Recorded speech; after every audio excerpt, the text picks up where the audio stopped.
They say if you listen closely out here, far from the trails, you can hear the woods breathe. I'd hiked most of Missouri's backcountry before, but something about the Mark Twain forest always pulled at me. Maybe it was the sheer size. Around 1.5 million acres, most of it dense with oak, hickory, and cedar. Or maybe the stories. Every ranger and backwoods local had one. Whispers about things seen but never quite explained. I don't know about you, but I've always personally dismissed them. I'm not green. I served in the army, did time in Afghanistan, and hiking has always been my peace, my church. But what happened that day, out there in those woods, changed everything I thought I knew. It was early May, just before that muggy wave of true summer heat started smothering the land, that sweet in-between, where mornings are still cool and the fog clings low. I parked at a gravel lot off a Forest Service road just after 6 a.m. No one else was there, just a soft crunch of tires on gravel and the trill of cicadas warming up for the day. I strapped on my pack, hydration bladder filled, GPS, compass, knife, extra batteries, 2 protein bars, and a compact pistol, which I had never had to use, and always hoped I didn't have to. My route was off any marked trail, stitched together from old timber maps and satellite overlays I'd studied for weeks. I wanted solitude, challenge, and the quiet kind of clarity that comes only when you're miles from help. The kind of clarity that makes your bones feel clean. By noon, the canopy filtered out most of the sunlight, leaving me in a world of green and brown. It was warm, semi-humid, but not unbearable yet. I passed several dry creek beds, found a game trail that seemed to run parallel to my planned loop, and took it. I saw prints, deer mostly, and something that might have been bobcat. The normal stuff. But I still remember the first time I noticed it. The way there was no sound. The lack of it. No birds. No rustling. Not even squirrels in the leaf litter. You know, the woods have a history of doing that. When everything becomes silent, you know there's something wrong. My boot crunched twigs as I paused, listening, squinting out into the timberline. Trees as thick as silence. It wasn't fear that hit me at first, just that jolt of realization. Out here, that kind of hush isn't natural. It means something's watching, or something's hunting. I rationalized. Maybe a predator passed through, maybe even a bear, although they're rare this far south. I kept going. My heartbeat had kicked up slightly, but I knew better than to panic. I moved slower, ears open. I started noticing snapped branches off trail. Nothing massive, just fresh breaks, about shoulder height. I crouched near one, looked for claw marks or fur, but there wasn't anything that I could see. Just a snapped limb, like someone had walked through and broken it deliberately. And then I smelled it. It was faint, but sour. Like wet dog fur left to rot. Not the skunky reek of a big cat marking territory. Not the iron stench of blood.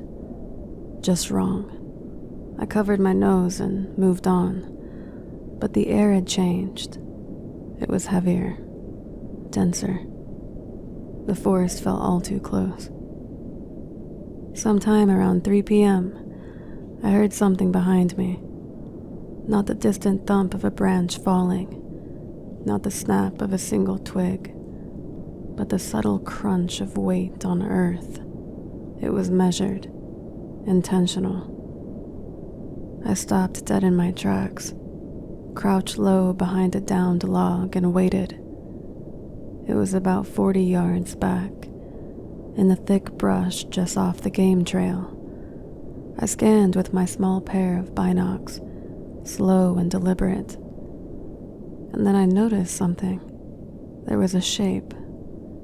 It was just tall enough to stand out between two trees, matte black or maybe just soaked in shadow.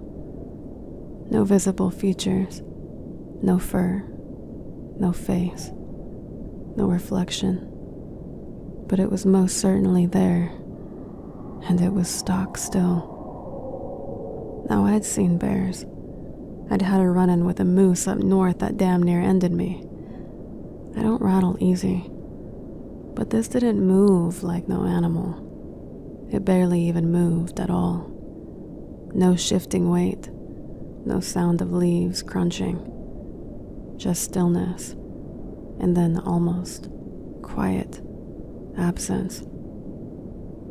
I didn't run, but I turned off trail, cutting back east toward where I'd mapped out a rough return loop. It was earlier than I'd planned to head back, but something told me I wasn't alone. In fact, I knew I wasn't. I kept checking my 6 every couple of minutes, always clear, but the forest still had a dead quiet to it, and I hadn't heard a bird call in what felt like hours. Around 5 p.m., I stopped to rest, hydrate, and pull out my map.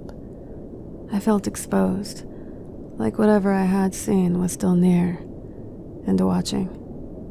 And just about as soon as I thought that, I heard it again. Behind me, this time unmistakable.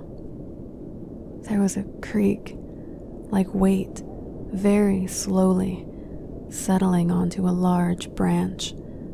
It was heavy. And then the low groan of something exhaling through what sounded like thick throat. It didn't sound like an animal.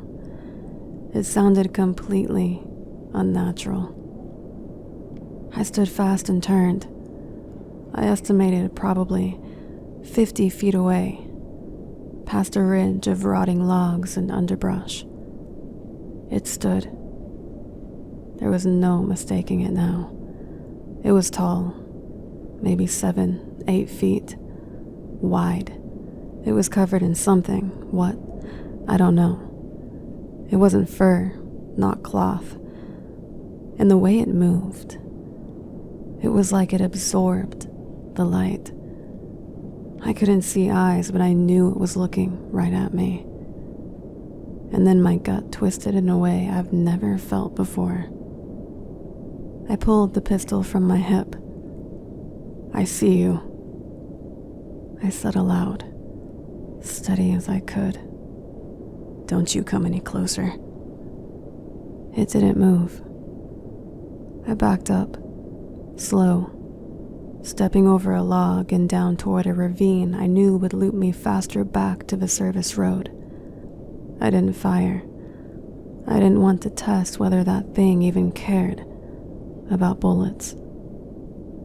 For the next hour, I didn't stop moving.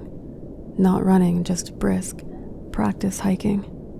I kept my compass steady, my eyes flicking to every shadow and tree gap. I did see it again, twice. Never chasing, just appearing, far off, watching, stalking.